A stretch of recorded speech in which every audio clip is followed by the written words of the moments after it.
Chinese use of force is unacceptable, say German lawmakers visiting Taiwan, as the new year brings a flurry of EU delegations. Shocking losses. Taiwan's state-owned power provider posts $8 billion in losses in 2022. We take a look at Taiwan's new Climate Change Response Act. 98% of respondents to a new survey say they would consider taking on extra work over the Lunar New Year.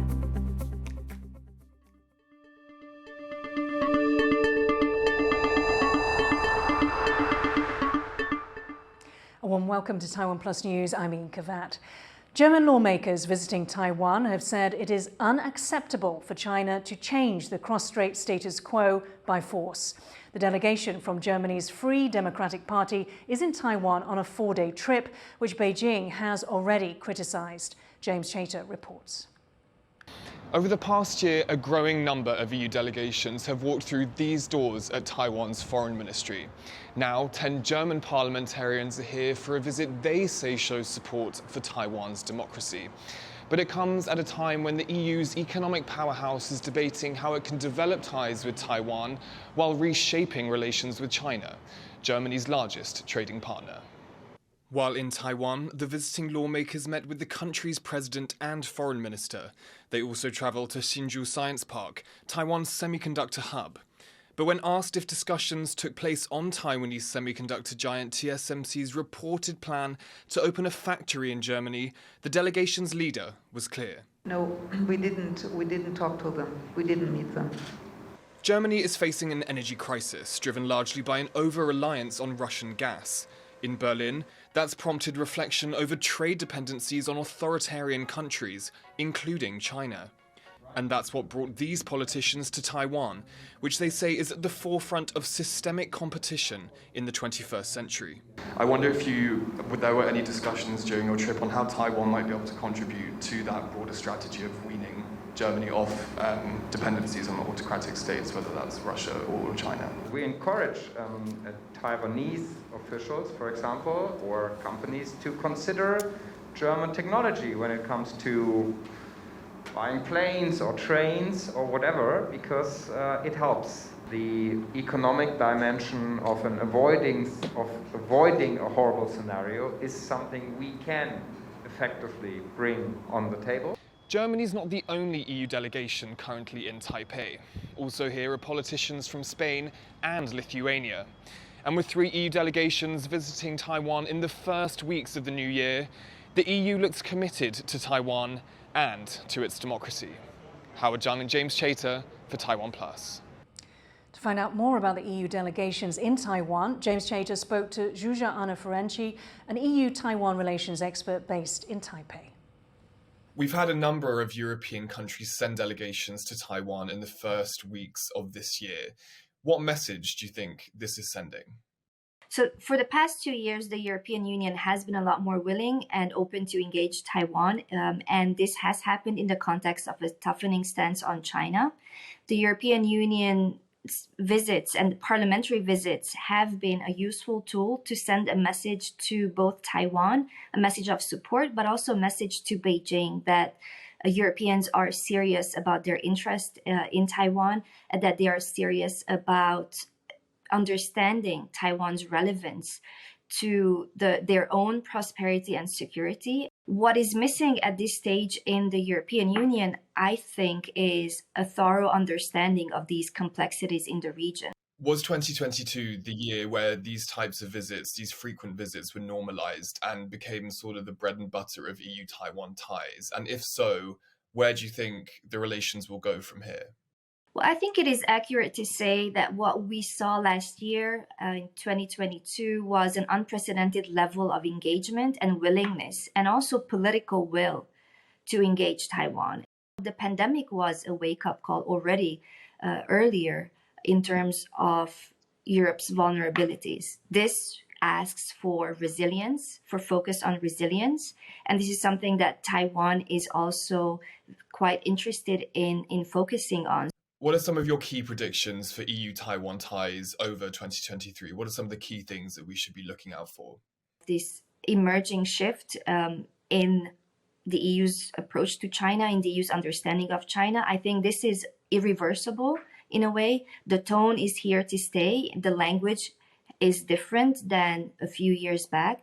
And I believe that this will continue. The EU needs to continue its outreach towards Taiwan, and it also needs to more clearly assert its right that it has to cooperate with Taiwan. So German delegation or Lithuanian delegations in town all help to assert this right. And this is the message that the delegation send.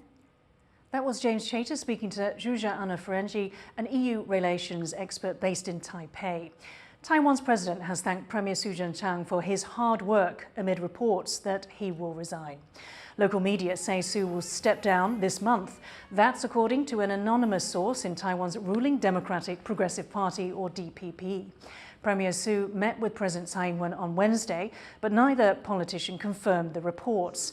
They say they'll discuss the issue when the legislature ends its session this Friday or next.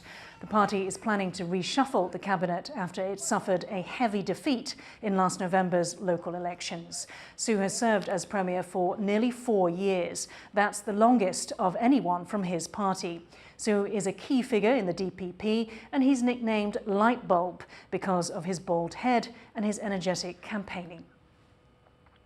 Taiwan's state-owned power company Taipower posted losses of $8.75 billion last year. The figure was revealed by the company's acting chair, Vincent Zhang, during a press conference on Tuesday. Zhang said that soaring energy costs worldwide are the major reason for the shortfall. Taiwan's government sets the country's electricity rates and has capped prices at a time of rising global energy costs. Taipower currently projects it will lose an additional $9 billion in 2023. He is calling on the government to hike power rates in the coming months.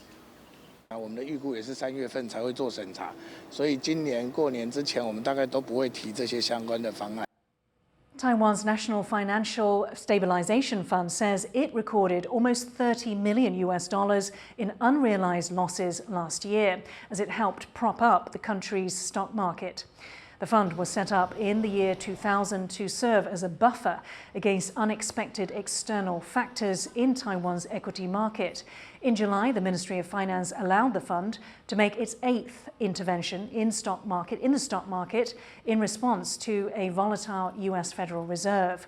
Finance experts hope the equity market will stabilize in the second quarter of 2023. Taiwan has just passed its new Climate Change Response Act. But what are the key takeaways? Sally Jensen reports. After months in the pipeline and much negotiating among lawmakers, Taiwan passed a new climate change bill. 赞成者多数32条照民进党党团修正动议条文通过。 The act intends to commit the country to carbon emissions reductions in line with international climate guidelines. It also aims to better protect Taiwan from increasingly severe climate impacts. It's an update on Taiwan's old Greenhouse Gas Emissions Reductions Act from 2015, now seen as outdated in the context of new climate research. The main differences are a carbon fee for the country's 287 biggest polluters to be implemented by 2024, clarification on the climate roles and responsibilities of different government departments, a just transition designed to protect human rights in the shift to renewables, and midterm targets towards net zero emissions by 2050. 剧烈的气候变迁已经是进行式了，所以以近零转型的国家目标，其实也是现在国际上面不可能走回头路的集体行动。面对这么巨大的风险，政府要当社会跟产业的后盾，因此从立法院第10届开始，行政部门跟我就提出把原本的温管法大修成气候变迁法。 But some activist groups feel that some key provisions for accountability are still missing from the new law. 其实我们觉得比较可惜的一个部分是关于这个所谓的公民诉讼条款，也就是大家所熟知的这个气候诉讼的部分。那在气候，就国际上有很多的气候诉讼嘛，那我们认为说台湾的这个气候法只要可以有订定所谓的公民诉讼条款的话，可以让人民透过诉讼的方式来监督。While the new Climate Change Response Act shows Taiwan's deeper commitment to reducing its impact on the planet, concerned groups feel more work needs to be done if the country hopes to achieve these ambitious goals. Kama Xu and Sally Jensen for TaiwanPlus. A court has ordered a McDonald's restaurant in southern Taiwan to pay over $150,000 in compensation to a deceased employee's family. The former staff member, surnamed Lee, collapsed in the restaurant's walk-in freezer last May. Just before he fainted, Lee had moved over 1 ton of food from the 1st to the 5th floors over the course of 40 minutes. Store employees took Lee to the hospital, but he died 4 months later. Labour authorities initially ruled that the death was not work-related. Lee's family then sued McDonald's for $330,000. The court has now ruled that the restaurant's actions contributed to Lee's death. The decision can be appealed. A local news outlet says it's laying off a quarter of its staff just 4 months after it was founded. Next Apple News came into being in September last year. Singaporean businessman Joseph Fua set up the company and named it after the defunct Apple Daily, formerly run by Hong Kong media tycoon Jimmy Lai. The new company reportedly kept over 90% of Apple Daily's staff. However, on Tuesday, leaked company documents show Next Apple plans to lay off 50 members of its workforce of around 200. The outlet will reportedly give better severance terms for people who agree to leave. Labour authorities say they were not told about the downsizing as the law requires.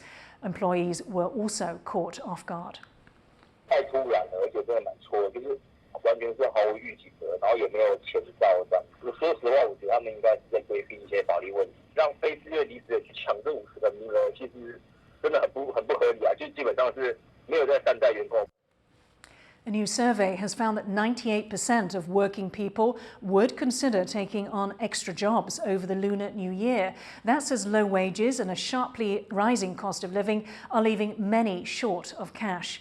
But a growing number of companies looking for extra hands are also piquing workers' interest, with offers of slightly higher pay. John Van Trieste has this report.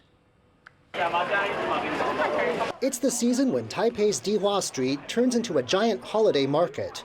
With just over a week until the Lunar New Year, the street is brimming with shoppers and vendors' stalls. But amid the festive bustle, there are also worries about how much it now costs to make ends meet.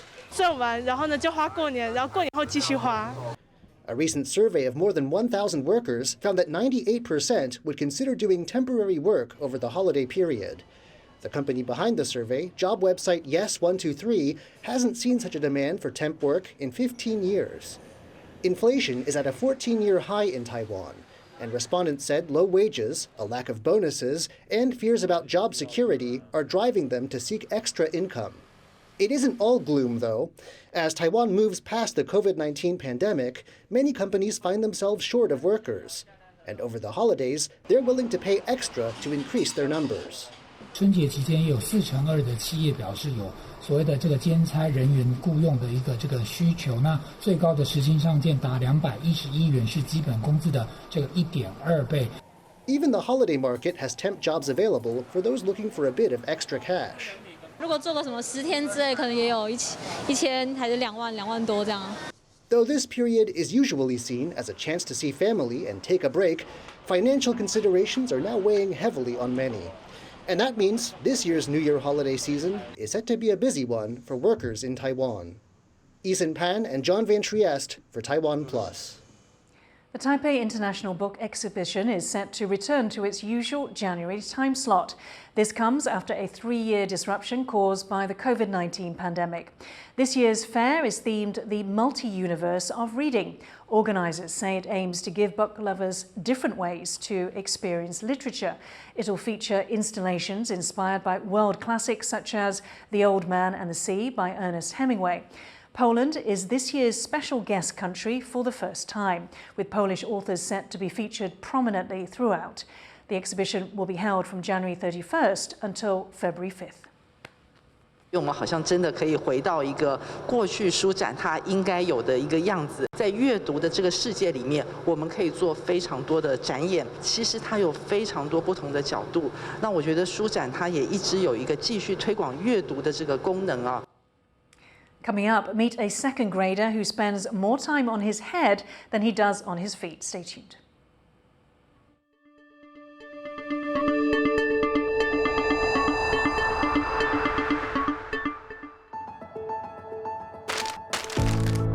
In the face of adversity, the power of truth.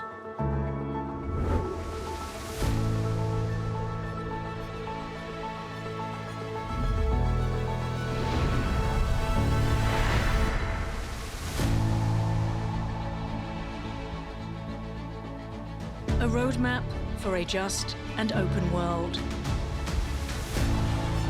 Charted by the freest country in Asia. 5, 4, 3, 2. A warm welcome to TaiwanPlus News. I'm Yin Khvat. Taiwanese semiconductor giant TSMC. Public buses to be electric by 2030. A mission that begins with listening.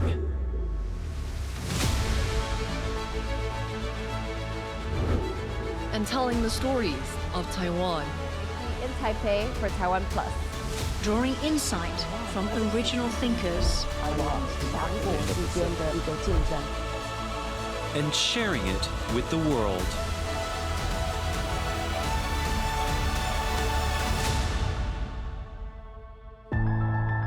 TaiwanPlus News, a voice of freedom in Asia. Thank you for watching TaiwanPlus. For more stories from Taiwan and around the world, please download the TaiwanPlus app. 你看到它的第一眼，你就知道它是你的狗，这是一种很奇妙的感觉。毛小孩就是小孩啊，一样。他们就是玩到累了，然后休息一下，然后起来再继续玩。我发现我们的生活好像不能没有狗。我们就说，其实他们是派来救赎我们的。啊，快好了，快好了，最后一个了。饲主其实都很相信我们，因为很相信我们，他对我们就会抱有很大的期望。他本来不吃饭，经过一番努力之后，他回到他原本该有快乐的样子。哇，我超级开心！我们的愿景就让每一只动物都可以获得好的专科治疗服务。你要再陪我走10年，好不好？好的话，再申请快点。Pup Nation, every Monday, 8 p.m. on TaiwanPlus.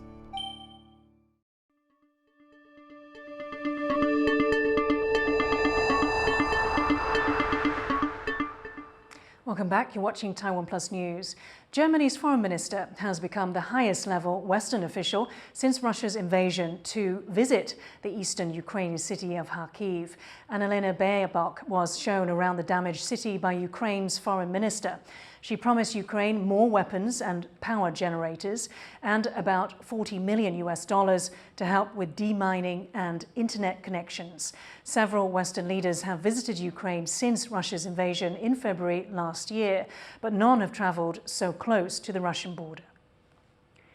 Cardinal George Pell, once one of the most senior figures in the Catholic Church, has died at age 81. In his later years, an appeal acquitted Pell of child sex abuse charges. The Cardinal passed away in Rome on Tuesday after he suffered fatal heart complications following hip surgery. Sydney Catholic Archbishop Anthony Fisher paid tribute to Pell on Wednesday at a mass at the city's St. Mary's Cathedral. Pell was a one-time financial advisor to Pope Francis.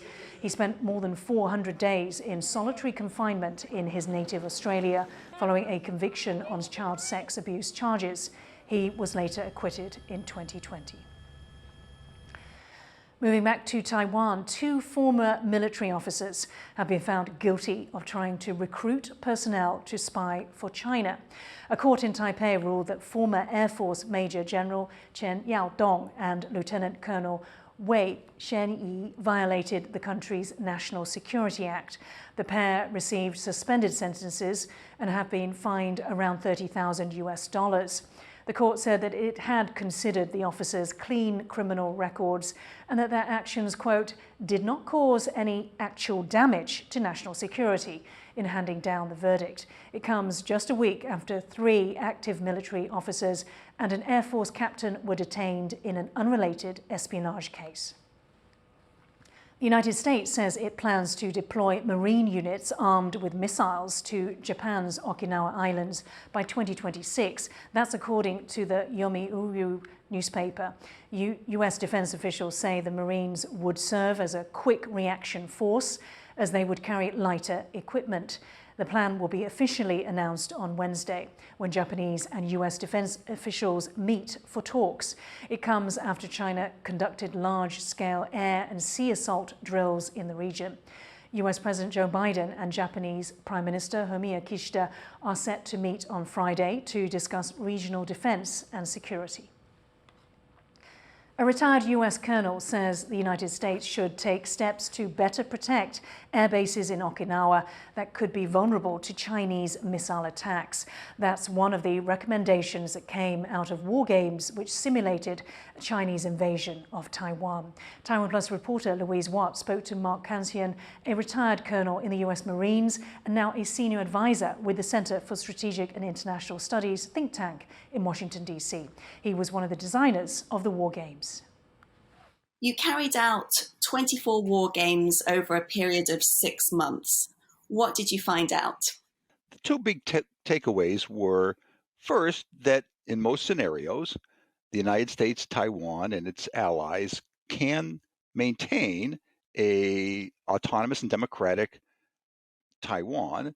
The Chinese are not able to conquer the island, but this comes at very high cost for all of the countries involved. The United States loses dozens of ships, hundreds of aircraft. The Taiwanese economy is devastated. Japan is often dragged into the war and also suffers heavy casualties. And the Chinese lose dozens of ships, hundreds of aircraft, such that they might even destabilize the regime. How does this change what we've known up to now? Many people have been surprised that defense of Taiwan can be successful. Much of the information that had leaked out of the Pentagon about classified war games had indicated that the United States and its allies would lose badly. What we found was that was not true, but as I note, the success comes at a very high cost. What are your recommendations? For Taiwan, we suggest that it keep moving towards what many people call a porcupine strategy, that is emphasizing anti-ship, anti-air capabilities, increasing the capabilities of its ground forces, because it's almost impossible to prevent the Chinese from landing. The critical element is that the Taiwanese ground forces can contain the beachhead until U.S. and other air and naval forces can beat down the Chinese fleet. Now that you've finished your war games and you've published the report into your findings, what kind of an effect do you expect or do you hope your findings will have? We're hoping that the report and its findings will generate discussion in the public space about what kinds of efforts the United States should make to enhance deterrence against China. Because ultimately, with a war that's so destructive, deterrence is critically important. Speaking there was Mark Kansian, a senior advisor with the Center for Strategic and International Studies think tank in Washington, D.C. Nature News now, researchers working on Taiwan's Orchid Island say their fieldwork has discovered 32 species not recorded on the island before. They include a range of mollusks and crustaceans. One creature found during the work, the brooding snake star, had never been spotted anywhere in Taiwan before. The team's work took place over 2022 on behalf of Taiwan's Ocean Conservation Administration. The team plans to continue its work into this year. Taiwan is a country that's particularly proud of its international competitors. So to keep with tradition, we now bring you a story about a breakdance champion from northern Taiwan who's only in the 2nd grade. Leslie Liao has a story. You're going to want to keep count for this one.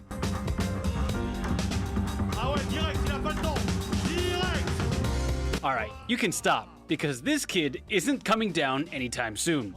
Hope you weren't holding your breath. This is Ling Li Na, otherwise known as Na Na, and he's Taiwan's latest breakdance champion. He might look like he's been grooving for decades now, but Ling is only in the 2nd grade. Last month, Na Na won the Under-12 1 vs 1 baby battle at the Battle Pro Series in France, besting competitors from Ukraine and Japan. But how did a 7-year-old get so good at breakdancing? Just ask his parents. 就爸爸带他练啊，到处去练啊。能击败这么多国家的小朋友，算很厉害，运气也是需要靠一点运气的。When word of Nana's victory made it back home, well, everyone at his school was happy for him. But the teachers didn't seem too surprised. 努力有成果啦，因为他真的练舞练到都半夜这样子。在体力还有舞蹈的技能上面已经是相当纯熟。There's no doubt that Na Na is extremely talented, but when push comes to shove, he works hard too. After all, learning to spend more time on your head than on your feet is something that requires years of practice. Lian Lian and Leslie Liao for TaiwanPlus. Wonderful. Thank you for watching Taiwan Plus News. Remember to download the Taiwan Plus app for more stories from Taiwan and around the world. Finally, today, we leave you with images of the Dakar Rally 2023 in Saudi Arabia, with more than 1,000 participants racing nearly 7,500 kilometers across the desert. I'm Yin Khvat. Take care and see you next time.